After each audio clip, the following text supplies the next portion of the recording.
What's up, guys? Matt Klein here, delivering a video as I promised for the purchasing your first bike or your second bike or your next bike for the average person. Um, Obviously, for most cyclists that have been doing this a while, they kind of have their mind made up, so I'm not really here for those people. This is more for just a person who's never rode a bike or rode a bike 20 years ago or 10 years ago and just isn't up with the times and whatnot. So I'll just give you some things to think about and put things into perspective that I wish somebody told me when I bought my first bike. So the first thing would be establishing a budget.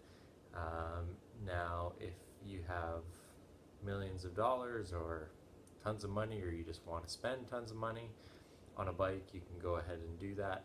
Just buy the lightest, best fitting bike you can possibly buy for whatever dollar amount. So this, again, isn't for those people. This is for regular Joes. So establish your budget. Figure out how dedicated to winter you are, if you have winter in your community. I'm going to take this off because they're reflecting. How dedicated you are to commuting in your winter wherever you live. So where I live, 6 months out of the year or more, there's snow on the ground or ice from the snow melting. So in my part of the world, I would suggest, personally, one of the new fat bikes. And the reason I say that, if you were going to own one bike, the reason I say that is because a grippy fat bike tire with metal studs will get you through the winter to your destination pretty much no problem. As long as it's not too much powder. It can get a little tough at times, but if you're in a city, typically all the trails are going to be packed from runners, mountain bikers, cross bikers, fat bikers, and you can find some single track as well to have lots of fun with that all year round. As well, the fat bike in the summer, they're making tons of slick tires for those now that you can pump up nice and hard, so that you can actually get cruising at a really good clip on the roads, sidewalks, trails in the summertime as well. So if you were going to have one bike in Canada, because you can only fit one in your apartment or that's your budget, fat bike is the way to go, in my opinion. Secondly, if you were going to buy that second bike, say you bought the fat bike for the winter, I would go, again with a budget, I would go to something like a steel commuter from your local, either a garage sale. We have Edmonton Bicycle Commuters Society. So they'll basically, you could pick up a steel road bike there that could easily go, depending on your fitness, obviously 20 to 30 kilometers an hour on roads, no problem, for $100 to $200, which is really not that much money for a bike. With very little maintenance, because it's an older bike. Typically the older bikes have less maintenance, in my opinion, once you have them going. When you first buy it, you might have to put a little bit of money into it, but the prices are like extremely low compared to a newer style bike.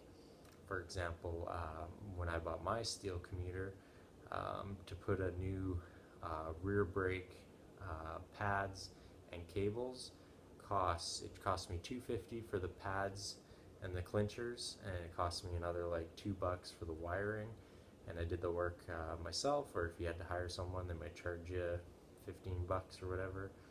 So you're talking under $20 to get a new brake put in, if that's what you needed. New tubes or tires would be a good idea, because you're buying a really old bike. It's probably got really old tires on it.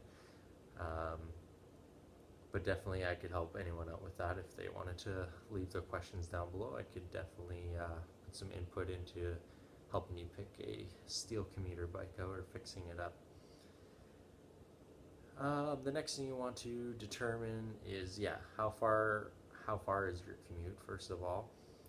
So if it's going to be over, say, I would say over 30, so over typically an hour as you get a little more fit.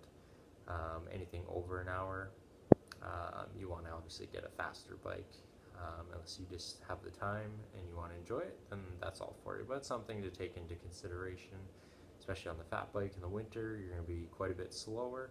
Um, so just figure out if you have the time to put in to be heading out early before work. Say you start at 6 in the morning, you have to leave at 4:30.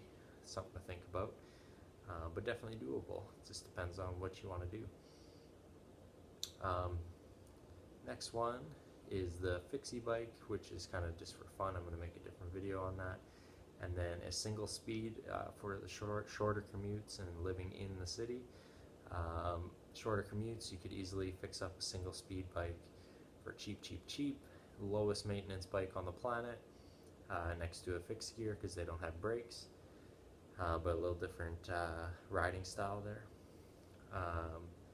And then, so yeah, you're definitely going to go for, there's a few bikes. So I said the fat bike, the steel bike / commuter. Next one would be cyclocross and mountain bike, road bike.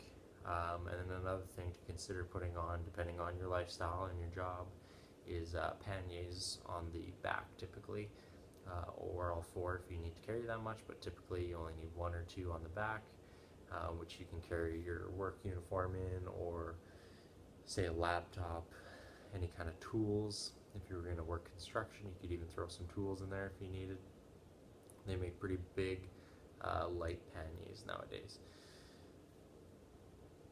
The last thing to consider would be the trail to road ratio on your commute, or in general what you like to ride. So not most people are going to commute, not all of them, but most of them are also leisurely riders that like to ride, say on the weekends or after work. They like to take the long way home and enjoy the ride. So definitely want to consider if you're going to be riding more trail, because you live in a trail-filled city, like say I do. I could ride the river valley from one end of the city to the other in a diagonal direction. So if I lived, the river runs this way, for example, if I was going to ride this way, I would ride a road bike. If I'm going to ride this way, I'd ride a mountain bike or a cross bike. So something to plan out if you've never planned it out before. There's websites like Trailforks and Strava, so you can actually look at where you're going to see how many trails there are, or just think about it as a personal choice, what you like to ride. Do you like to ride trails? Do you like to ride road? If it's 50-50, I suggest like a cross bike. If it's more 70 trail, 30 road, I would go mountain bike. Vice versa, go road bike for the 70 road, 30 trail. Road bike / commuter, I mean, you can ride a road bike anywhere, just are you willing to is the question. Or are you going to go 100% road, 100% trail? So something for you to think about. And definitely panniers. So just to go back over everything real quick, we got your budget. How dedicated are you to riding in the winter? If you're going to ride in the winter, I suggest a mountain bike or a fat bike for sure. And then either buying a second cheap road bike for the summer, or just changing tires and tire pressure to ride the fat bike in the summer, because you'll have a blast with that as well. Definitely get panniers. If that's something you need for your job, you need to carry things, get panniers, 100%. Cheap, easy, and you won't regret it. Check out garage sales for bikes. Even you can find more expensive bikes at garage sales sometimes, or Kijiji nowadays. Everyone has used Kijiji at one point, so you're saving 50% on a lot of bikes, if possible, sometimes more. Like you can buy a used fat bike now for $500-600 on Kijiji, and you can ride that thing year round. You're going to save thousands of dollars in gas, car purchase, insurance, maintenance. The only thing you're going to lose is time, but you're going to gain fitness, so screw going to the gym anymore. You can get yourself some nice legs like this. Get nice and thin. Get outside, fresh air, sunlight. It's great for you for sleeping habits. The list goes on why commuting is the best. You save the environment, you meet new people, everything. It's amazing. So back on track. How far is your commute? Trail to road ratio, something to think about. And then you basically want to come up with whatever bike is going to fit your needs in that case. And then panniers, 100% get the panniers. And that's my video. If you have any questions, I'm going to be making more.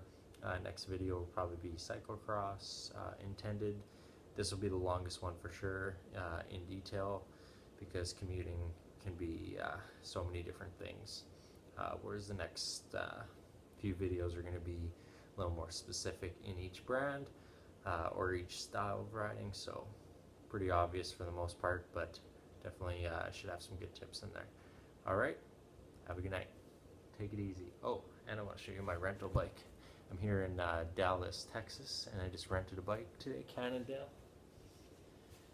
Personally, not a bike I would buy. What is it even called? I don't even know. Synapse, Cannondale, carbon fiber. I was a little surprised. It's got Shimano components. I was a little surprised to get a carbon bike for the price I did. But if I was going to buy a carbon, I would definitely put the extra money and get something lighter than this. But I think even this, I'd have to look it up online, but it's pretty thick, so I'd almost ride this off-road as well with some different tires, depending on the clearances, which are pretty tight, so probably couldn't do it. But yeah, personally wouldn't buy the bike, but for the price I got it for a rental, this is definitely what I needed while I was on holidays, because I didn't bring a bike. And yeah, just wanted to show you guys that. Nice bike though, but kind of heavy for a carbon bike, so that's why I would just go aluminum, get something lighter, and put some bigger tires on it, and away you go. Have a good night.